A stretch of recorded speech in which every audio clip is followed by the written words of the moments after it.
Hello and welcome. A few weeks ago, Miss Cools and I finished a 2-week bicycle tour through parts of southern Utah and Colorado. And in the final video of that series, we asked if any of you had any specific questions that we might be able to answer. And so many of you reached out and asked lots of really good questions. And so in today's video, we are going to see if we can answer as many of those as we can. Join with me today is Miss Cools. How are you today? I'm doing good. Doing better now that I made both of us a delicious hot cup of coffee. So now would be the time to go get yourself a beverage too and come back and join us to enjoy the show. Yeah, hopefully we can be entertaining.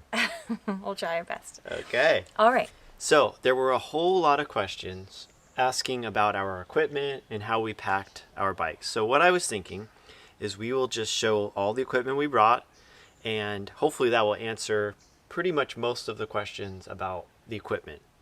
And then after that, we can get into other topics that people ask questions about. Sounds like a good idea. We'll lay the groundwork first. So I can start by listing what each of us packed on our bikes. Okay. So on my bike, I had a front handlebar bag. I had 2 anything cages attached to the fork, and on those cages were strapped a sleeping bag on one side and a tent on the other. On the rear of my bike, I had a saddlebag, and that was everything for my bike. And this is what you would call a wedge, right? Yes, wedge would be the appropriate term for it. Okay. For your bike, you also had a handlebar bag. Mm-hmm. And then you had a tubus rack attached to your to the front. Yes. And on that tubus rack, you had front panniers. Panniers. And nothing on the rear. Oh, except just a very small tool bag on the rear. Yep. Yeah. I don't know if the bike's in the shot here, but here it is. This was mine. Is it visible yet? Oh yeah, I can see it now. You can see There it? it is, Okay. that little tool bag. Okay, Alright. so that was everything that that was all the equipment that we carried. So I'll talk. You forgot the sleeping pads? Oh, yes. Sleeping bags were inside those panniers on the front of your bike. Sleeping pads. Sleeping pads. These are inflatable pads. These are foam. They're a foam pad with an inflatable part of them. So these are really warm and very comfortable. So now I'll talk about how we. And here are the tent poles that I carried. Oh right, the tent pole. Yes. Okay. Okay, so. Oh, you forgot this. Oh. The water The water system. filtration system. Yes. Oh, that it we even didn't says use. system on it. Yeah, I know. Isn't that good? Yeah. And then the sleeping pillows we each had one of these inflatable pillows. Did you mention that? No, I didn't. Thank you for filling in the gaps there. Yeah, there are gaps. We got to fill in the gaps. Yes. So that was all of the equipment, and I believe I already talked about where we had it placed on each of our bikes. Mm-hmm. So now I'll list what we actually had, what we carried In as our far bags. as in our bags. Yes. Okay. In our bag. So in my handlebar, split between my handlebar and saddlebag, I had 2 jerseys, 2 pairs of cycling shorts, 3 pairs of socks, 3 sets of underwear, some sun sleeves, a long sleeve, and a windbreaker. That was in my front handlebar and my wedge. And some toiletries and a tool bag and 2 extra tubes. Toothbrushes and toothpaste. Yes, Okay. the essential The toiletries. essentials. All right, and what did you carry in your bags? So in my bag, I had my camera. Well, 2 cameras. I had 2 jerseys, short sleeve, 1 long sleeve jersey, a windbreaker jersey, which is very thin. It's almost feels like wearing a plastic bag. It's very, very thin. I did not bring arm warmers. I brought leg warmers. I brought 2 pairs of socks, 2 pairs of cycling shorts, a button-up short sleeve Hawaiian shirt, a pair of overshorts, kind of loose-fitting overshorts. I brought my Birkenstock foam rubber shoes. I was wearing clipless I had clipless mountain bike shoes, so I brought these to have something extra to walk around in that was more comfortable. I brought, let's see, one pair of gloves, I think, or two, fingerless gloves, and that's right, I had a headlamp, battery-powered headlamp. I also had sunglasses, and I carried sunscreen. That's right, a whole bottle. Whole bottle of sunscreen. Big one. Yeah, and we needed it. Most of it, actually. And what else? I carried some spare batteries for the cameras. And the chargers, I carried cords. That's right, all the charging stuff, like the plugs for charging our phone and the cords for charging our phone. And the batteries. In the tool bag, I had 2 spare tubes, a patch kit, a multi-tool, a chain breaker, extra chain links, those chain links that are the kind that slip together for when you like the SRAM quick link, is what it's called, I think. A spare shifter cable, and I think that's it. That covers everything. Yeah, I think my tool bag pretty much carried almost the same stuff as yours, so I won't list it over again. So we packed pretty light in general, and we didn't have a lot of extra warm clothes. But we'll get into that. Yeah, how much did each of our bikes weigh with all that equipment? Bikes weighed around 45 without water and food. Okay, so we each added about 20 pounds to our About bike, 20 pounds, yeah. Yours might have been like closer to 50 pounds. Mine was closer to 45. Okay, and that's accounted for by the difference in weight of our bikes. Yeah, your bike's about 5 pounds heavier. All right, so now that we covered all the equipment, now we can dive into these questions, the details. Yes, so I think we can skip this first page. That's all equipment questions. Okay, should we start with Mike's question on lowrider, or should we go back to the question on tires and saddle? Yeah, let's start there. Let's start with the saddle question. David Griffin asks if I was happy with the Gravel King tires for touring, and what were my final thoughts on the Geo Bratude saddle. So the Geo Bratude saddle is a leather saddle very similar to the Brook saddle, except it's a little bit narrower and has a little more material cut out, and so it feels a little more comfortable in the drop handlebar position. When you're down in the drops and you're in a headwind, it's a little more comfortable than the Brooks. Also, because there's more material cut out of the middle, in fact, I don't want to take too long on this, but I do want to demonstrate something real quick here, so we can see all this. Okay, one of the things that's really nice about this saddle is it's got a lot of material cut out right here. So this center part's very flexible, and when you're down in the drop handlebar position, this flex is very comfortable. This saddle has titanium rails and a plastic piece back here, so it's actually very light compared to the Brooks. So I really like this saddle a lot. The Gravel King tires worked out well. I didn't get any flats on the trip, and I like the thick sidewall. I felt more confidence with them being on the gravel roads. So I'd say they're good tires. Nice. So we'll go to this next page, and the first question is, why only front lowrider rack and panniers with a handlebar bag? And how do you feel about large handlebar bags with the weight up high? Now a question came in from Mike.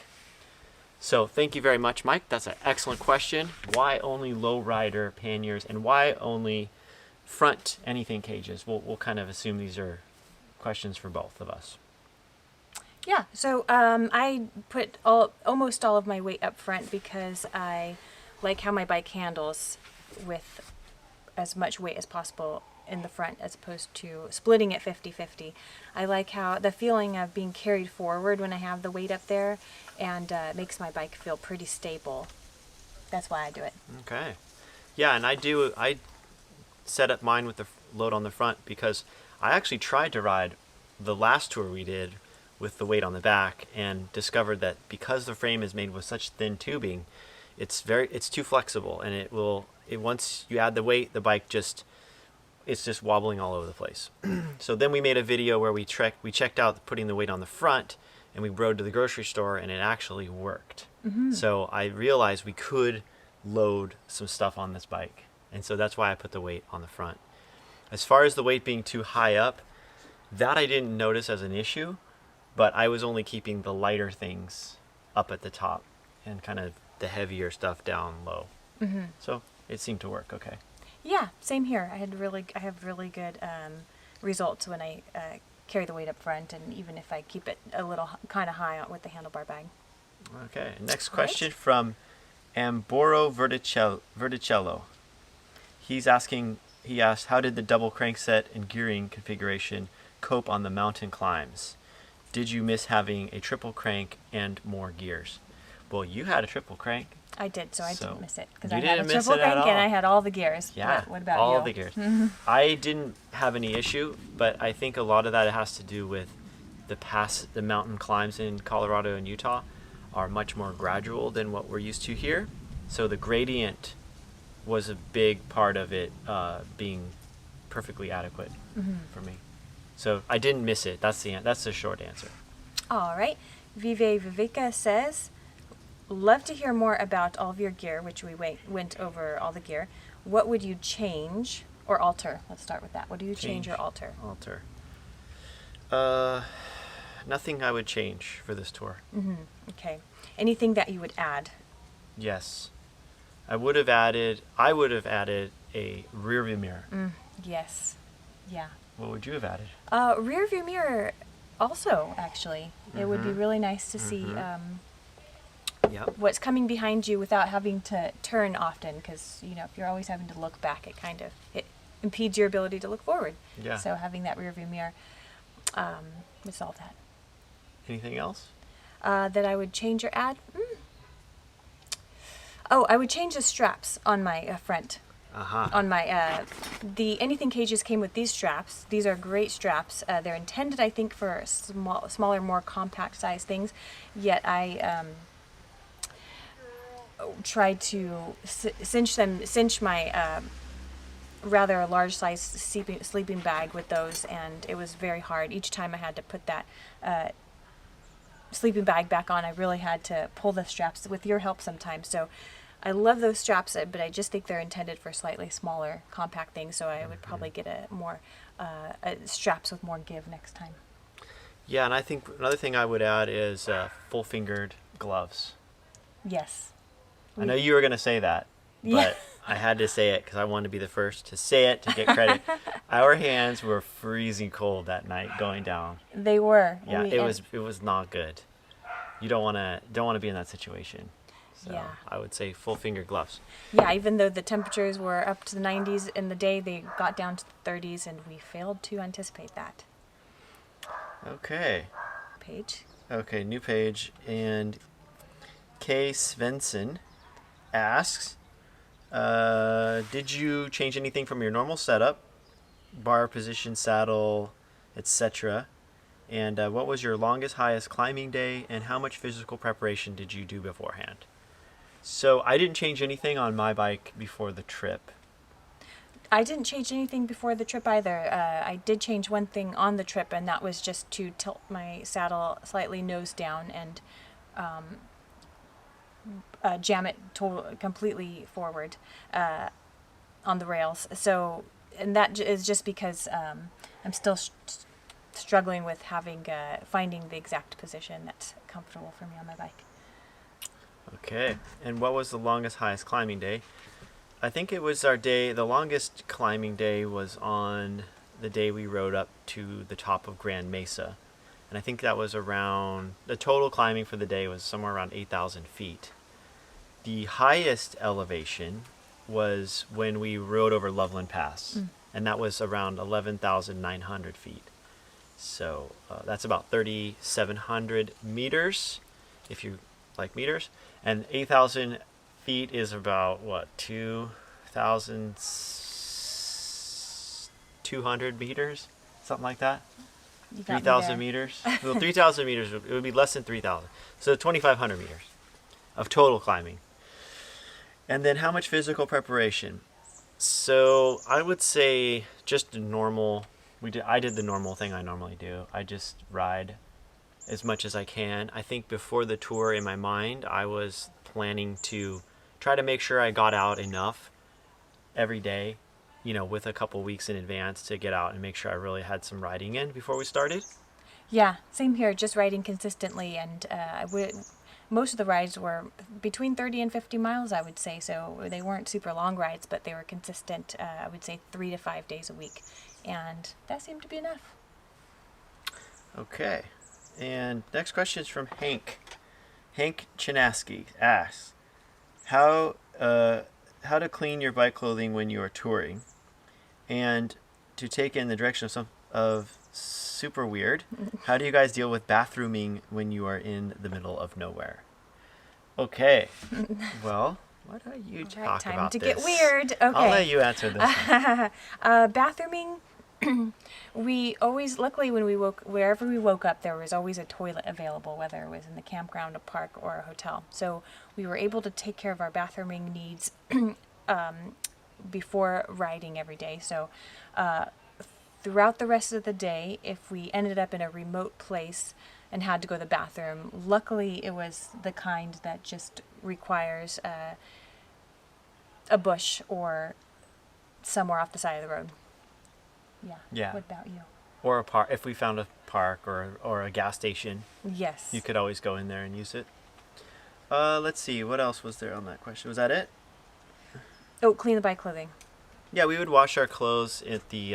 If we stayed at a hotel, we'd wash our clothes in the shower. And if we stayed at an RV park or we stayed at a state park that had showers or bathrooms, we would just wash our clothes that night in the sink or in the shower, and just wring it out really well and let it hang dry overnight. And generally, by the morning, that set of clothes was dry. Then I'd put on the other set of clothes that I had that was dry from before, and just keep constantly rotating through that way. So every other day, you're wearing the same clothes every other day. Mm-hmm. And since we didn't hit any wet weather at all, they were always able to dry fast enough. Yeah. All right, Dave X. 5424, could you talk about how you made plans before the tour and how you planned at night for the following day? Okay. Yeah. How did we do that? I'll How take did that. we do How that? did we do that? Well, for this tour, it was a little unique. Our planning was unique for this tour in that we didn't have any set plans, really. And the reason for that was because every time I started to make a plan for our tour, a fire started somewhere in that region, or there was always the uncertainty of COVID, how it was being handled that area. So by the time I had planned a few routes, they didn't seem like they were going to work out. So finally, we just chose a place. We decided, okay, we're going to go to the desert, and we chose a place to start, and we from there we just planned as we rode. Yeah. And we obviously made changes during the course of our tour based on conditions and options and alternate routes and things like that. So we were really flexible the whole time. Yes. Yeah. So we remained very flexible. Hence the title of our tour, right? Yes. Okay. Eric in Oregon, as per your request, yes, I'd like to see a discussion of your gear. Okay, we and how you used it as well as other systems. Okay, so we went over the whole gear system. Is there any other systems? How we used it. I think, I would say maybe, I think we covered most of that. Yes. I'm not sure the question of how we used it as well as other systems. So Our water system? We didn't use our water system, but so I think as far as how we used it, that's a hard question to answer without actually demonstrating, setting up things and taking things down. But maybe we can get into that in a little bit, because I think there may be some other questions about, what would we change or what would we do different, and what was our struggle. I would say, maybe I'll go ahead and just answer that with this one point here. So I had the front panniers, and one thing I discovered as far as using this particular set of equipment that we have. And we've picked just stuff that we found locally or we could afford it, but no particular reason for any of these things other than this was the lightest, what seemed like the lightest but most comfortable pads. Not the lightest pads, but the lightest and most comfortable. However, these required rolling them up really tight in the morning. And that way I could fit them both in this pannier. These panniers are very small. These are kind of the smallest ones you can get, or they're on the small end of what you can get. And so to be able to fit two of them side by side in this bag, I had to be really extra, I had to really work hard to roll these up, because to get them in there side by side would, if I didn't roll them up as tight as possible, they wouldn't fit. So I spent a little extra time in the mornings rolling these up, putting a lot more effort into that. So that was something I didn't look forward to doing it. So that's just something I struggle a little bit with the way we set this up. So if you're trying to maximize time and be more efficient, that would be a spot where you could maximize time and efficiency by coming up with a different way of packing those, or getting different pads if you don't mind a little less comfort. Yeah. So Well anyway, said. Okay. so I hope I answered your question. Sorry about that, but that was a good question. And James Lang, what apps do you use to plan your routes? Good question. We use a combination of apps. We use Ride with GPS to actually draw the route. And then we use Strava as a way to check whether others have used those routes or not. So kind of like a back check. Did this road looks good to us on the map, but what is it like in the real world? And we use the satellite image, and we use the Street View tool on Google to see if that road looks good. If it looks like it's got a big shoulder, then we look to see if any other cyclists have ridden on it. If there hasn't been a lot of cyclists on it, but it has a big shoulder, you start to wonder, well, maybe there's just a lot of traffic. So, we try to figure out that based on those tools. But we also we do Google searches for bike tourists that have done similar routes before. So it's sometimes just a Google search, bike touring from Salt Lake City to Moab, as an example. And you might come across some really good blogs that people write about their bike touring experiences areas, which is an invaluable resource. Yeah, so anyone that does do that, you get a lot of credit for doing that, because it's a huge resource. That's almost more valuable than any mapping tool, because you get that personal recounting of their experience on those roads and where they had problems and where they didn't, and that stuff is gold. So we really thank everyone who puts up a blog talking about their bike tour. It's really helpful. Yes, absolutely. And Michael Ruel, do you have to box your bikes when you took them on the Greyhound? So the Greyhound is a bus system here in the United States. It's like a coach, they call it. Yeah, it's a pretty major bus line throughout the country that can take you from city to city or across state lines and stuff like that. There are many buses that are city buses that may only drive around in the local city you're in, but the Greyhound is one that will go from city to city and state to state. And so is Amtrak. They also have a bus system as well as a train. So we've used both of those. We've used Amtrak and the Amtrak buses and the Greyhound buses. And I would say that the Amtrak is definitely more accommodating than Greyhound. The Greyhound bus that we took, the driver said that we should have boxed our bikes up, but because we hadn't, and we had already paid for our tickets, and we begged him, please don't make us, and he finally gave in, and he said, okay, you can put your bikes on the bus, but you have to put them on, because he didn't want to take any responsibility, which is fine. I mean, I'm willing to accept all the responsibility for putting the bike on the bottom. You put the bike underneath the bus on the Greyhound. Most city buses have a bike rack on the front, and so that's a little more convenient, because you can just put it in, and there's a little latch that holds it on there.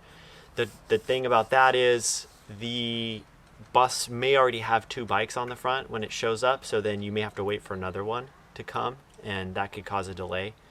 But it is a little bit easier to put it on the front. We take all of the bags off when we put our bike on the front, because somebody could steal your stuff. Although the bus driver's sitting there, so usually they're watching it for you. But otherwise, so Greyhound the guy said there is a policy of boxing your bike up, but we didn't have to. So, Yeah, I would say between our experiences, between just from the few experiences I've had with the Amtrak bus and the Greyhound bus, the Amtrak bus seems to be more accommodating for bikes. Yeah. So if you're going to take Greyhound, do a little research so you don't get caught, don't get stranded. Yeah. I guess. Yeah, you may want to talk to somebody before you pay for your ticket. All right, Derek Nedsel, did you have warm sleeping bags and pads? Yes, we did. Full cooking gear. We did not bring cooking gear this time. We just stocked up. Whenever we rolled through a town and a store, we stocked up there for until we got to a next food spot. So we decided to lighten it up this time by not bringing full cooking gear. However, you pointed out that we found that you discovered some cooking hack. Thank you. I found a cooking hack, and that is on these Randonneering style handlebar bags, there's a map case here. It's a clear plastic sleeve. And what I would do is I would stop at a grocery store in the morning and I would buy 4 frozen burritos and I would line them up in here and I would seal it and we would just go and ride. And the sun would sit and bake on those. And by the end of the day, they were thawed out and they were actually warm. They were basically ready to eat. So we cooked with we had a solar cooking oven. Yeah, and that doesn't weigh anything at all, so. No extra weight necessary. Okay, good question. Yep, Dylan Lippert. I'm really interested in hearing about the drivers. Oh, well, that'll be the last question we answer. Okay. Also, any ideas as to your daily caloric intake? I don't think I could have counted. I think I consumed more calories than I could have counted because, like you pointed out during the tour, you just felt like you couldn't replenish your calories fast enough. Right. Yeah. So we consumed a lot of calories. I would say a lot would be the best estimate. All right.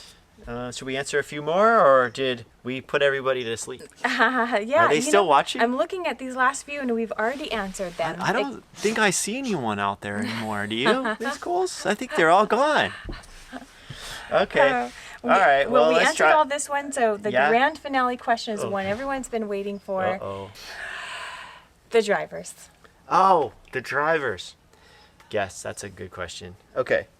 So I could go get the whiteboard and I could do this whole demonstration and show you how the drivers interact, but I think it's simple enough to just explain it.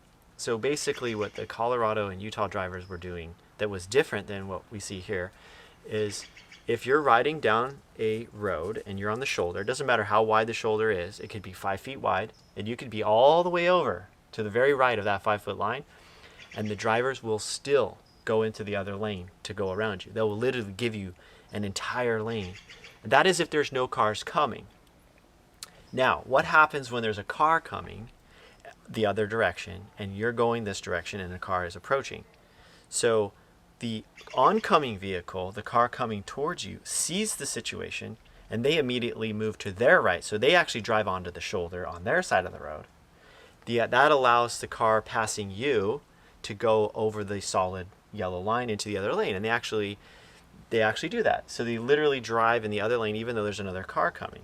And it's because they've somehow worked it out through their driving culture that they just assume that the car coming that's, the car that's going towards the cyclist on the other side of the road going the other way, they automatically assume that driver would want to come into their lane. So they just move over.